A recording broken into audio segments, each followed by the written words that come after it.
రారా ఏమో నెమ్మదిగా నడుస్తావు.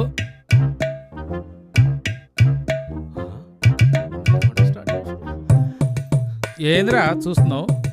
అయినా నీతో నాకే సంబంధం లేదు. దేవుడా నువ్వే నన్ను కాపాడాలి. అవి చూడు, చేతబడి చేసిన కొబ్బరి చెప్పులు, ఎండుమిరపకాయలు, నిమ్మకాయలు, కోడిగుడ్లు మొత్తం చేతబడి చేసి మంత్రించినాయని ఇంట్లోనే పెట్టిండు. అయినా వాటితో నాకు సంబంధం లేదు. దేవుడా నువ్వే నన్ను కాపాడాలి, నువ్వే నన్ను కాపాడాలి. వాటితో మాత్రం నాకు సంబంధం లేదు. అంతే.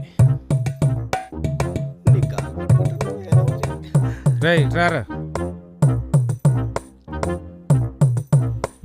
ఇగో ఉల్లిపాయ ఇగో. చూస్తావేంద్రా, ఇవి మన ఇంట్లో అక్కడ తెచ్చినవి కాదు. కూర్చొని కొయ్.